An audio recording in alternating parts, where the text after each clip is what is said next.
Friends, हम कर रहे थे हरियाणा पॉलिटी और आज हम करेंगे हरियाणा पॉलिटी का चैप्टर नंबर 8, ठीक है, जिसका नाम है हरियाणा का भाषा और साहित्य। ठीक है, बहुत इंपॉर्टेंट टॉपिक है। तो हम जो है हरियाणा जीके की सीरीज़ हमने स्टार्ट की हुई है, हिस्ट्री हम कंप्लीट कर चुके हैं। तो जिसने वीडियोस नहीं देखी वो प्लेलिस्ट में जाके हिस्ट्री की वीडियोस देख सकते हैं, और जो पॉलिटी की जो 7 चैप्टर्स हम कर चुके हैं वो भी आप प्लेलिस्ट में जाके देख सकते हैं। ठीक है, तो आज हम करेंगे चैप्टर नंबर 8 पॉलिटी का, जिसका नाम है हरियाणा का भाषा और साहित्य। हरियाणा का भाषा और साहित्य। अब देखिए, सबसे पहले हम पढ़ेंगे, अब देखिए जितने भी इम्पोर्टेंट पॉइंट्स मैंने लिए हैं, ठीक है, वो क्या है, मतलब वो आपके पेपर में आ सकते हैं। ठीक है, तो आप ध्यान से इसे नोट करके रखिए कहीं भी।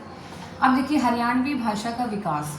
ठीक है, सबसे पहले जो हरियाणवी भाषा है, ठीक है, उसका विकास किस अपभ्रंश से हुआ है? शोर सैनी अपभ्रंश से। किससे हुआ है?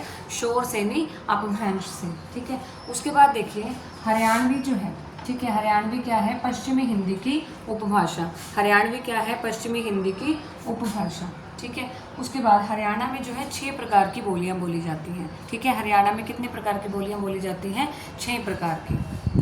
कौन कौन सी? देखिए 6 बोलियां बोली जाती हैं। बांगरू, कोरवी, अहीरी, मेवाती, बागड़ी, ब्रज बोली। ठीक है, तो ये जो बोलियां हैं अलग अलग जो है जगह पे हरियाणा में ये 6 तरह की बोलियां बोली जाती है। सबसे पहले देखिए, हरियाणवी भाषा का विकास शोर सैनी अपभ्रंश से हुआ।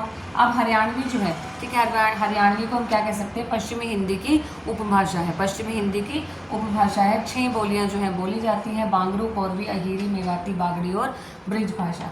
अब ब्रिज के सुप्रसिद्ध हरियाणवी कवि हम जो कह सकते हैं वो हैं सूरदास जी। ठीक है, ब्रज के सुप्रसिद्ध कवि, हरियाणवी कवि, ठीक है, सूरदास जी हैं। और ये कहाँ से हैं?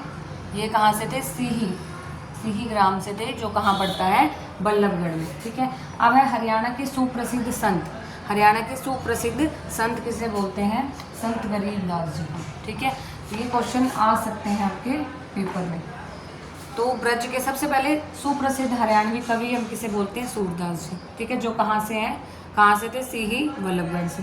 हरियाणा के सुप्रसिद्ध संत हम किसे बोलते हैं? संत गरीबदास जी को। ठीक है, उसके बाद हरियाणवी की प्रथम कहानी, बहुत बहुत वेरी इंपॉर्टेंट क्वेश्चन है, बहुत इंपॉर्टेंट है। ठीक है, हरियाणवी की प्रथम कहानी का नाम क्या है? लड़की की बहादुरी। क्या है? लड़की की बहादुरी। तो हरियाणवी की प्रथम कहानी का नाम क्या है? लड़की की बहादुरी। और किसने लिखी है? माधव प्रसाद मिश्रा ने। किसने लिखी लड़की की बहादुरी नामक कहानी? माधव प्रसाद मिश्रा ने। ठीक है, उसके बाद हरियाणवी की दूसरी कहानी कौन सी है? ठीक है, हरियाणवी दूसरी कहानी है डाकी डाकखाना। डाकी डाकखाना जो किसने लिखी? नानकचंद शर्मा ने। इम्पॉर्टेंट ये प्रथम कहानी जो है लड़की की बहादुरी, और किसने लिखी? माधव प्रसाद मिश्रा ने। ठीक है, उसके बाद है हरियाणवी प्रथम उपन्यास। ठीक है, हरियाणवी भाषा का पहला उपन्यास कौन सा है? झाड़ू फिरी, जिसका नाम क्या है? झाड़ू फिरी। बहुत इंपॉर्टेंट है, एक तो ये प्रथम कहानी और एक प्रथम उपन्यास, बहुत बहुत इंपॉर्टेंट है। तो प्रथम उपन्यास क्या रहेगा? झाड़ू फिरी, जो किसने लिखा? राजा राम शास्त्री के द्वारा लिखित है। उसके बाद हरियाणा के प्रथम साहित्यकार, हरियाणा के प्रथम साहित्यकार बोला जाता है चौरंगी नाथ को। किसे बोला जाता है? चौरंगी नाथ को। अब चौरंगी नाथ को जो है किस नाम से जाना जाता है? भक्त पूरणमल। भक्त पूरणमल के नाम से, भक्त पूरणमल के नाम से जाना जाता है चौरंगी नाथ को। किस नाम से? भक्त पूरणमल से। इम्पॉर्टेंट है ये भी। तो एक बार फटाफट से फिर से रिवाइज कर लेते हैं। हरियाणवी भाषा का विकास हुआ किससे? शोर सैनी अपभ्रंश से। ठीक है, पश्चिमी हिंदी की उपभाषा है हरियाणवी, और 6 बोलियां बोली जाती हैं। बांगरू, कोरवी, अहीरी, मेवाती, बागड़ी, ब्रिज। हरियाणा के सुप्रसिद्ध कवि जो हैं बोल सकते हैं सूरदास जी। इनका जन्म हुआ था सीही ग्राम बल्लभगढ़। उसके बाद सुप्रसिद्ध संत कौन है? संत गरीबदास जी। फिर हरियाणा की जो प्रथम कहानी रहेगी वो है लड़की की बहादुरी, जो किसने लिखी? माधव प्रसाद मिश्रा ने लिखी। और प्रथम उपन्यास रहेगा झाड़ू फिरी, जो किसने लिखा? राजा राम शास्त्री ने। दूसरी कहानी रहेगी डाकी डाकखाना, नानकचंद शर्मा ने लिखी। उसके बाद प्रथम साहित्यकार कौन रहेंगे हरियाणा के? चौरंगी नाथ। कौन है? चौरंगी नाथ, जिन्हें किस नाम से जाना जाता है? भक्त पूरणमल के नाम से जाना जाता है। उसके बाद देखिए कुछ इंपॉर्टेंट पॉइंट्स क्या हैं? उर्दू पत्रकार। ठीक है, हरियाणा के उर्दू पत्रकार का नाम क्या है? बाल मुकुंद गुप्त। ठीक है, उर्दू पत्रकार का नाम क्या है? हरियाणा के उर्दू पत्रकार का नाम है बाल मुकुंद गुप्त। ठीक है, अब जो मेन इंपॉर्टेंट पॉइंट क्या है कि बाल मुकुंद गुप्त की जो रचना है, ठीक है, उसका नाम क्या है? या जो पत्रकारिता है उसका नाम क्या है? शिव शंभू की चिट्ठियाँ। क्या नाम है? शिव शंभू की चिट्ठियाँ। किसने लिखी? बाल मुकुंद गुप्त ने। बहुत इंपॉर्टेंट है। उसके बाद हम बात करेंगे, बहुत छोटा सा जो है टॉपिक है, दूरसंचार व्यवस्था। अब दूरसंचार व्यवस्था में, ठीक है, हमें क्या पढ़ना है कि जो अब हमें क्या पढ़ना है? जो हरियाणा से रिलेटेड हो दूरसंचार में, ठीक है। अब हरियाणा से रिलेटेड क्या है कि आकाशवाणी जो है, आकाशवाणी रोहतक आकाशवाणी जो है वो हरियाणा का जो मेन आकाशवाणी का सबसे पुराना केंद्र है वो रोहतक आकाशवाणी है, ठीक है। वो क्या है? रोहतक आकाशवाणी है, जो है सबसे पुराना कह सकते हैं जो आकाशवाणी है। इसकी स्थापना हुई थी 8 मई 1976, ठीक है। तो सबसे पुराना आकाशवाणी कहाँ है? रोहतक आकाशवाणी, ठीक है। और कब स्थापना हुई थी? 8 मई 1976 में, ठीक है। उसके बाद एकमात्र दूरदर्शन कहाँ है? हिसार दूरदर्शन। एकमात्र दूरदर्शन कौन सा है? हिसार दूरदर्शन, ठीक है। इसकी स्थापना कब हुई थी? 1 नवंबर 2002। कब हुई थी? 1 नवंबर 2002, ठीक है। इसका उद्घाटन किसने किया था? सुषमा स्वराज जी ने, ठीक है। इंपॉर्टेंट बात ये है कि हिसार दूरदर्शन का उद्घाटन किसने किया था? सुषमा स्वराज ने। किसने किया था? सुषमा स्वराज ने। अब उर्दू पत्रकार कौन है? हरियाणा के उर्दू पत्रकार हैं बाल मुकुंद गुप्त, ठीक है। उनकी रचना क्या थी? शिव शंभू की चिट्ठियाँ। उसके बाद दूरसंचार व्यवस्था, आकाशवाणी रोहतक। अब मेन रोहतक जो आकाशवाणी है वो सबसे पुराना केंद्र है आकाशवाणी का। स्थापना कब हुई? 8 मई 1976। उसके बाद एकमात्र दूरदर्शन कौन सा है? हिसार दूरदर्शन, ठीक है। इसकी स्थापना कब हुई? 1 नवंबर 2002 को, ठीक है। और इसका उद्घाटन किसने किया? सुषमा स्वराज ने। अब हम देखेंगे पत्रकारिता। तो अब हम देखेंगे पत्रकारिता। तो देखिए हरियाणा का जो ये देखिए जो पत्रकारिता है ये टॉपिक बहुत इंपॉर्टेंट है, ठीक है। इससे क्वेश्चन ज़रूर आता है एचटेट में भी और सीईटी में भी। तो देखिए हरियाणा का जो पहला समाचार पत्र है, ठीक है, वो कौन सा है? जैन प्रकाश। हरियाणा का जो पहला समाचार पत्र है वो है जैन प्रकाश, ठीक है। जो किसने प्रकाशित किया था? जियालाल जैन द्वारा निकाला गया 1884 से 1885 में, ठीक है। 1884 से 1885 में ये जो है जियालाल जैन के द्वारा निकाला गया समाचार पत्र था। कहाँ से निकाला गया? फर्रुखनगर से। कहाँ से निकाला गया? फर्रुखनगर से, ठीक है। दूसरा जो है जाट समाचार, दूसरा जो है समाचार पत्र की हम बात करेंगे, ठीक है। दूसरा जो है जाट समाचार है, जो किसने निकाला? कन्हैया लाल ने। किसने निकाला? कन्हैया लाल ने। कहाँ से निकाला? गुरुग्राम से निकाला, ठीक है। और कब निकाला? 1889 में निकाला। उसके बाद है तीसरा समाचार पत्र है जाट गजट। कौन सा है? जाट गजट, ठीक है। ये किसने निकाला? छोटू राम ने निकाला रोहतक से, ठीक है। छोटू राम ने। जाट गजट बहुत बहुत इंपॉर्टेंट है, ये आ चुका है पेपर में। तो जाट गजट जो है ये किसने निकाला? छोटू राम ने निकाला। कहाँ से निकाला? रोहतक से निकाला 1916 में। कब निकाला? 1916 में, ठीक है। और ये जो जाट गजट नामक समाचार पत्र है ये उर्दू में प्रकाशित हुआ था और ये साप्ताहिक समाचार पत्र है, ठीक है। कौन सा है? एक दैनिक होता है, एक साप्ताहिक होता है, एक मासिक होता है, ठीक है। साप्ताहिक रूप है जो एक सप्ताह में आता है, ठीक है। तो ये साप्ताहिक समाचार पत्र था। उसके बाद है हरियाणा तिलक, बहुत इंपॉर्टेंट है। हरियाणा तिलक जो है ये किसने प्रकाशित करवाया? श्री राम शर्मा ने, ठीक है। श्री राम शर्मा ने निकाला इस समाचार पत्र को। कब निकाला? 1929 में। और किस भाषा में? उर्दू भाषा में निकाला, ठीक है। उर्दू भाषा में निकला हुआ समाचार पत्र है हरियाणा तिलक। उसके बाद आता है संदेश। उसके बाद है संदेश, जो किसने निकाला? नेकीराम शर्मा ने। नेकीराम शर्मा ने निकाला 1930 में। और ये कहाँ से प्रकाशित हुआ? भिवानी से। कहाँ से प्रकाशित हुआ? भिवानी से। नेकीराम शर्मा ने संदेश, ऐसे याद रख सकते हैं, नेकी का संदेश, ठीक है। तिलक कौन करेगा? श्री राम जी करेंगे। उसके बाद संदेश हो जाएगा नेकीराम शर्मा के द्वारा प्रकाशित। फिर है अगला रंगीला मुसाफिर। रंगीला मुसाफिर किसने लिखा था? प्यारे लाल जी ने, ठीक है। ये किसके द्वारा प्रकाशित हुआ? प्यारे लाल जी द्वारा 1950 में। उसके बाद आता है विजयानंद, ये मासिक पत्रिका है। विजयानंद क्या है? मासिक पत्रिका। और किसने प्रकाशित की? आत्माराम जैन जी ने। आत्माराम जैन जी ने 1956 में अम्बाला से जो है प्रकाशित की। उसके बाद आती है चेतना। चेतना क्या है? साप्ताहिक पत्र था ये भी। 1957 में रविंद्रनाथ वशिष्ठ ने जो है प्रकाशित की थी। 1957 में रविंद्रनाथ वशिष्ठ ने। उसके बाद आता है 1958 में 1958 में पूर्व मुख्यमंत्री बनारसी दास गुप्ता के संचालन में भिवानी से एक पत्र निकाला गया जिसका नाम था हरियाणा केसरी। जिसका नाम क्या था? हरियाणा केसरी। और ये जो पत्र था, ये समाचार पत्र कैसा था? साप्ताहिक पत्र। बहुत इंपॉर्टेंट है ये वाला पॉइंट कि पूर्व मुख्यमंत्री बनारसी दास गुप्ता के संचालन में एक समाचार पत्र निकाला गया, उसका नाम था हरियाणा केसरी। बहुत बहुत इंपॉर्टेंट है, आप स्टार लगा सकते हैं इस पर। और ये साप्ताहिक पत्र था। फिर है हरियाणा की माटी का पहला राष्ट्रीय समाचार पत्र। अब देखो हरियाणा का पहला समाचार पत्र तो जैन प्रकाश था, आप तो कहेंगे जैन प्रकाश होना चाहिए, जियालाल जैन द्वारा निकाला गया। लेकिन अगर आ जाता है हरियाणा की माटी का पहला समाचार पत्र, हरियाणा की माटी का पहला राष्ट्रीय समाचार पत्र, वो हरिभूमि है। सिर्फ आज है हरियाणा का पहला समाचार पत्र तो जैन प्रकाश है। हरियाणा की माटी का पहला समाचार पत्र कौन सा है? हरिभूमि। कौन सा है? हरिभूमि। और किसने निकाला? ये 1996 में, 1996 में कैप्टन अभिमन्यु ने जो है ये पत्रिका, जो ये समाचार पत्र है वो निकाला। कहाँ से निकाला? रोहतक से। कहाँ से निकाला? रोहतक से। ठीक है, और नाम क्या है इसका? हरिभूमि। हरियाणा की माटी का पहला समाचार पत्र हरिभूमि।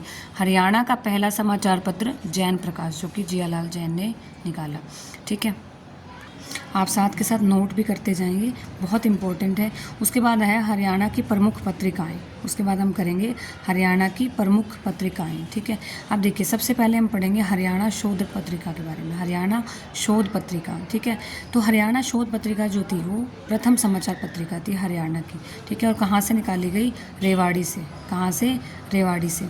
उसके बाद हरियाणा संवाद, ये इंपॉर्टेंट है, जो पेपर में आई हुई हैं और जो पेपर में आ सकती हैं आपके। ठीक है, तो आप नोट करते जाइए। ये हरियाणा संवाद नामक पत्रिका कहाँ से निकाली गई?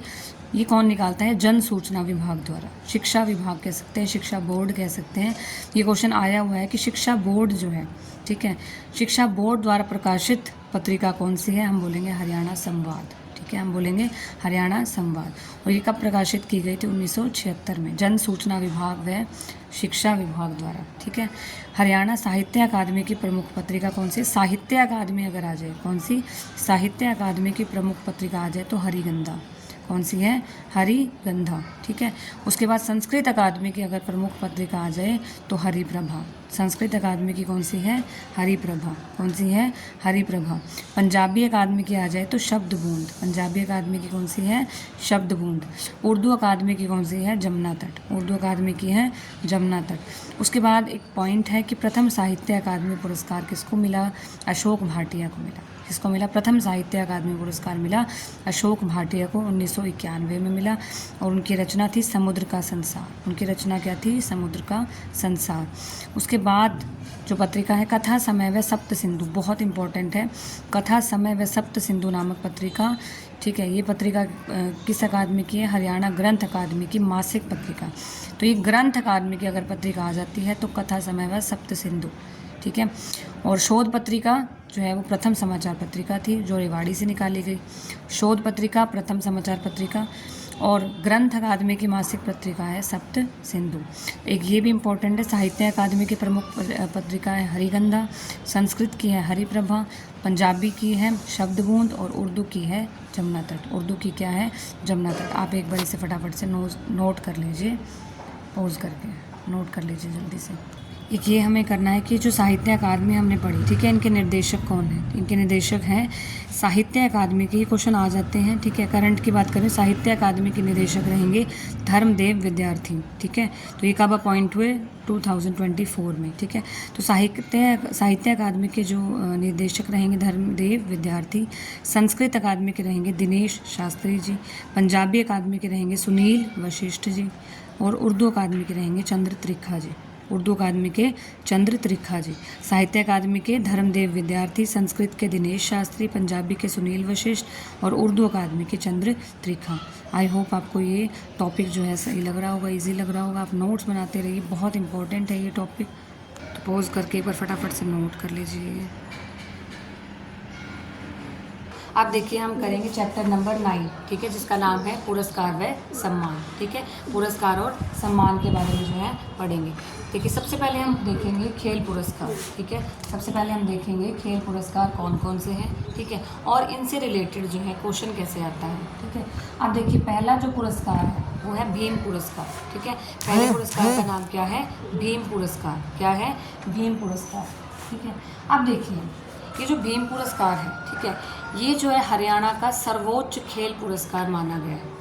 भीम पुरस्कार को हरियाणा के सर्वोच्च खेल पुरस्कार का दर्जा दिया गया है। और कब दिया गया है? 2001 में। और कब दिया गया है? 2001 में जो है सर्वोच्च खेल पुरस्कार का दर्जा दिया गया है, भीम पुरस्कार। ठीक है, अब ये पुरस्कार जो है 5 खिलाड़ियों को दिया जाता है हर साल। ठीक है, प्रतिवर्ष जो है 5 खिलाड़ियों को दिया जाता है। और कौन देता है? ये राज्यपाल। ठीक है, कौन देता है? राज्यपाल। ठीक है, अब इसके अंतर्गत देखिए क्या क्या दिया जाता है खिलाड़ियों को। 5 लाख नकद दिया जाता है। ठीक है, और आजीवन बसों में मुफ्त यात्रा का जो है जो कार्ड कह सकते हैं, या आजीवन जो है मुफ्त बस यात्रा वो कर सकते हैं। ठीक है, उसके बाद जो है उसके बाद आता है महाराणा प्रताप अवार्ड। उसके बाद कौन सा आता है? महाराणा प्रताप अवार्ड। अब देखिए ये 2 अवार्ड हैं, महाराणा प्रताप अवार्ड और रानी लक्ष्मीबाई अवार्ड। देखिए महाराणा प्रताप अवार्ड होता है जीवन भर खेलों में योगदान, ठीक है, जीवन भर खेलों में योगदान देने वाले पुरुष को, ठीक है, पुरुष को महाराणा प्रताप अवार्ड, जीवन भर खेलों में योगदान देने वाले पुरुष को दिया जाता है हरियाणा प्रताप अवार्ड। और जीवन भर खेलों में, ठीक है, जीवन भर खेलों में योगदान देने वाली महिलाओं को दिया जाता है रानी लक्ष्मीबाई अवार्ड। महिलाओं को कौन सा दिया जाता है? रानी लक्ष्मीबाई अवार्ड। और पुरुषों को दिया जाता है महाराणा प्रताप अवार्ड। इसके अंतर्गत कितने रुपए दिए जाते हैं? 2 लाख। ठीक है, 2 लाख दिए जाते हैं। और भीम पुरस्कार जिसे मिलता है उसे 5 लाख। ठीक है, फिर आता है विक्रमादित्य अवार्ड। विक्रमादित्य अवार्ड, ठीक है, अब ये अवार्ड किसे दिया जाता है? रेफरी को दिया जाता है, या एम्पायर कह सकते हैं। ठीक है, तो रेफरी, एम्पायर, इन्हें दिया जाता है विक्रमादित्य अवार्ड। इसके अंतर्गत भी कितने रुपए दिए जाते हैं? 2 लाख। कितने दिए जाते हैं? 2 लाख रुपए। फिर आता है गुरु वशिष्ठ अवार्ड। ये किसे दिया जाता है? कोच को। गुरु वशिष्ठ अवार्ड किसे दिया जाता है? कोच को। ठीक है, इसे भी सेम जो है 2 लाख रुपए का प्रावधान दिया गया है इसमें। ठीक है, आई होप ये खेल पुरस्कार आपको समझ में आ गए होंगे। अब देखिए जो भीम पुरस्कार है ये हरियाणा का क्या है? सर्वोच्च पुरस्कार है। ये किसके समकक्ष है? जैसे राष्ट्रीय खेल पुरस्कार जो अर्जुन पुरस्कार है, ठीक है, उसके समकक्ष जो है वो है भीम पुरस्कार। आई होप आपको समझ में आ गया होगा। अर्जुन पुरस्कार के जो समकक्ष माना गया है वो किसे माना गया है? भीम पुरस्कार को। किसे माना गया है? भीम पुरस्कार को। ठीक है, एक बार फिर से समराइज करा देती हूँ। सबसे पहले आता है भीम पुरस्कार। ठीक है, सर्वोच्च खेल पुरस्कार है हरियाणा का। किसके समकक्ष है ये? राष्ट्रीय खेल, ठीक है, ये राष्ट्रीय जो है अर्जुन पुरस्कार के समकक्ष माना गया। 5 लाख की राशि मिलती है, और 5 लाख की राशि होगी, और आजीवन जो है बसों में मुफ्त यात्रा। उसके बाद महाराणा प्रताप अवार्ड, ठीक है, महाराणा प्रताप अवार्ड जीवन भर खेलों में योगदान देने वाले पुरुष को मिलता है, 2 लाख रुपए मिलते हैं। रानी लक्ष्मीबाई अवार्ड जीवन भर खेलों में योगदान देने वाली स्त्रियों को, ठीक है, महिलाओं को मिलता है रानी लक्ष्मीबाई अवार्ड, और 2 लाख रुपये। विक्रमादित्य अवार्ड रेफरी या एम्पायर को दिया जाता है, 2 लाख रुपये उन्हें दिए जाते हैं। और गुरु वशिष्ठ अवार्ड जो है कोच को दिया जाता है, और 2 लाख रुपये उन्हें दिए जाते हैं गुरु वशिष्ठ अवार्ड के। तो ये एक बार जल्दी से नोट कर लीजिए। उसके बाद देखिए खेल संबंधी राशि, बहुत इंपॉर्टेंट टॉपिक है। ठीक है, बहुत इंपॉर्टेंट टॉपिक है ये, इससे क्वेश्चन जरूर आता है। ठीक है, अब हम देखेंगे खेल संबंधी राशि, जैसे ओलंपिक है, ठीक है, एशियन गेम्स है, कॉमनवेल्थ गेम्स है। ठीक है, तो इनमें जो है मेडल जीतने में, जैसे स्वर्ण हो गया, स्वर्ण पदक हो गया, रजत पदक हो गया, कांस्य पदक हो गया, ठीक है, गोल्ड मेडल हो गया, ब्रोंज हो गया, ठीक है, ये जीतने पर कितनी राशि है देती है। अब देखिए सबसे पहले खेल है ओलंपिक। सबसे पहले कौन सा है? ओलंपिक। इससे रिलेटेड क्वेश्चन आ चुका है एचटेट में। ठीक है, तो ओलंपिक खेल में अगर कोई स्वर्ण पदक जीतता है, ठीक है, तो उसे कितनी धनराशि दी जाती है? 6 करोड़ रुपये। कितनी? 6 करोड़ में। एशियन गेम्स में गोल्ड जीतने पे 3 करोड़। एशियन गेम्स में गोल्ड जीतने पे 3 करोड़, और कॉमनवेल्थ गेम्स में अगर गोल्ड जीता तो 1.5 करोड़। ठीक है, अब देखिए अगर गोल्ड मेडल जीता ओलंपिक में तो 6 करोड़ दिए जाएंगे, एशियन में 3 करोड़, कॉमनवेल्थ में 1.5 करोड़। ठीक है, अब बात करते हैं सिल्वर मेडल की। ओलंपिक में 4 करोड़, एशियन में 1.5 करोड़, और कॉमनवेल्थ में 75 लाख, 75 लाख। उसके बाद देखिए ब्रॉन्ज मेडल, कांस्य पदक की बात करेंगे, ओलंपिक में 2.5 करोड़। ठीक है, ओलंपिक में अगर किसी को ब्रॉन्ज मेडल मिला है तो उसे कितने रुपए मिलेंगे? 2.5 करोड़। एशियन गेम्स में मिलेंगे 75 लाख, यानी कि 75 लाख एशियन गेम्स में। कॉमनवेल्थ गेम्स में कांस्य पदक जीतने पर दिए जाते हैं 50 लाख रुपए। ठीक है, कितने दिए जाते हैं? 50 लाख रुपए। ये आप एक बार नोट कर लीजिए। ठीक है, अब देखिए और वर्ल्ड चैम्पियनशिप की बात करें। वर्ल्ड चैम्पियनशिप स्वर्ण पदक में 25 लाख, ठीक है। रजत पदक में 20 लाख और कांस्य पदक में 15 लाख। कांस्य पदक में कितने? 15 लाख। बहुत इंपॉर्टेंट है, इससे क्वेश्चन एस्टेट में तो ज़रूर आता है, ठीक है, और आगे भी आने की पूरी उम्मीद है। तो जल्दी से नोट कर लीजिए। ओलंपिक में 6 करोड़, ठीक है, एशियन में 3 करोड़, कॉमनवेल्थ में 1.5 करोड़, वर्ल्ड चैम्पियनशिप में 25 लाख, ठीक है, 25 लाख। ओलंपिक में सिल्वर की बात करें तो 4 करोड़, एशियन में 1.5 करोड़, कॉमनवेल्थ में 25 लाख और वर्ल्ड चैम्पियनशिप में 20 लाख। ब्रॉन्ज के लिए Olympic 2.5 crore, Asian 75 lakh, Commonwealth में 50 लाख और वर्ल्ड चैम्पियनशिप में 15 लाख। आई होप समझ में आ रहा है। ये तो फैक्चुअल है, तो लर्न करने फटाफट से स्क्रीनशॉट ले लीजिए। अब हम बात करेंगे सैन्य शौर्य पुरस्कार के बारे में। क्या नाम है? सैन्य शौर्य पुरस्कार, ठीक है। तो सबसे पहले आता है परमवीर चक्र। सुना होगा सबने, परमवीर चक्र। हम कर रहे हैं सैन्य शौर्य पुरस्कार, ठीक है। पहला क्या है? परमवीर चक्र। अब देखिए, परमवीर जो चक्र है किस लिए दिया जाता है? युद्ध में, ठीक है, युद्ध में शौर्य के लिए सर्वश्रेष्ठ जो सम्मान है, युद्ध में शौर्य के लिए, सैनिक शौर्य के लिए जो सर्वश्रेष्ठ सम्मान माना गया है, ठीक है, वो किसे माना गया है? परमवीर चक्र को। किसे माना गया है? परमवीर चक्र को, ठीक है। और हरियाणा में, ठीक है, हरियाणा के मेजर होशियार सिंह को, हरियाणा के मेजर होशियार सिंह को जो है, एकमात्र इन्हें होशियार सिंह को जो है परमवीर चक्र मिला हुआ है, ठीक है। और कितने रुपए मिलते हैं परमवीर चक्र जीतने वाले को? 2 करोड़। कितने मिलते हैं? 2 करोड़, ठीक है। उसके बाद आता है महावीर चक्र, ठीक है, महावीर चक्र। ये जो है ये सैनिक शौर्य का दूसरा सबसे बड़ा पुरस्कार है, ठीक है। दूसरा बड़ा पुरस्कार कौन सा है? महावीर चक्र, महावीर चक्र, ठीक है। अब ये जो पुरस्कार है ये कौन देते हैं? राष्ट्रपति। कौन देंगे? राष्ट्रपति। ये तीनों ही पुरस्कार, परमवीर चक्र, महावीर चक्र और वीर चक्र, कौन देंगे? राष्ट्रपति, ठीक है। तो ये सैनिक शौर्य का पहला हो गया, पहला पुरस्कार। ये दूसरा पुरस्कार हो गया, तीसरा पुरस्कार। महावीर चक्र जीतने वाले को कितने मिलते हैं? कितने रुपए मिलते हैं? 1 करोड़ रुपए। वीर चक्र जीतने वाले को कितने रुपए मिलते हैं? 50 लाख रुपए। कितने रुपए मिलते हैं? 50 लाख रुपीज़, ठीक है। वीर चक्र जीतने वाले को 50 लाख रुपीज़ दिए जाते हैं। और तीनों ही पुरस्कार, ठीक है, किसके द्वारा दिए जाते हैं? राष्ट्रपति के द्वारा दिए जाते हैं। परमवीर चक्र क्या है? सैन्य शौर्य का सर्वोच्च सम्मान जो है परमवीर चक्र होता है। और परमवीर चक्र विजेता को कितने रुपए मिलते हैं? 2 करोड़ रुपए मिलते हैं। महावीर चक्र जीतने वाले को 1 करोड़ रुपए, ठीक है। महावीर चक्र जिसे मिला, ठीक है, उसे 1 करोड़ रुपए और वीर चक्र जिसे मिला 50 लाख रुपए मिलेंगे, ठीक है। नोट कर लीजिए। अब देखिए 2 इम्पोर्टेंट पॉइंट, 2 इम्पोर्टेंट पुरस्कार रहेंगे। पहला है कृषि पुरस्कार। पहला क्या है? कृषि पुरस्कार, जिसका नाम क्या है? देवीलाल पुरस्कार, ठीक है। कृषि पुरस्कार का नाम क्या है? देवीलाल पुरस्कार। अब देखिए देवीलाल पुरस्कार जो है, ठीक है, ये किसे? सर्वाधिक उत्पादन करने वाले किसान को दिया जाता है। किसे दिया जाता है? सर्वाधिक उत्पादन करने वाले किसान को, ठीक है। और कितने रुपए दिए जाते हैं? 25,000 से 1 लाख रुपए। कितने दिए जाते हैं? 25,000 से 1 लाख रुपए तक दिए जाते हैं। जो 25,000 रुपये हैं ये जिला स्तर पर दिए जाते हैं और 1 लाख रुपए राज्य स्तर पर दिए जाते हैं। 1 लाख रुपए राज्य स्तर पर दिए जाते हैं। और इस पुरस्कार का नाम क्या है?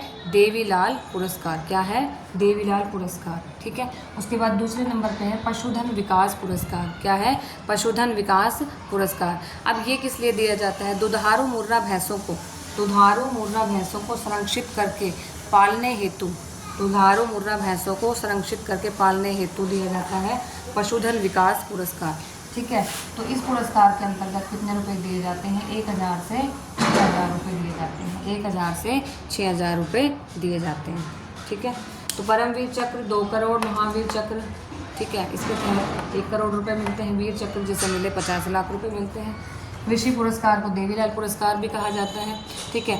और 25,000 से 1 लाख तक मिलते हैं। 25,000 जो है जिला स्तर पर मिलते हैं और 1 लाख जो है राज्य स्तर पर। उसके बाद पशुधन विकास पुरस्कार है, ठीक है। ये किस लिए मिलता है? दुधारू मुर्रा भैंसों को संरक्षित करके पालने हेतु दिया जाता है। 1,000 से 6,000 रुपये दिए जाते हैं। तो आई होप आज का लेक्चर आपको पसंद आया होगा। तो कल करेंगे अगला चैप्टर।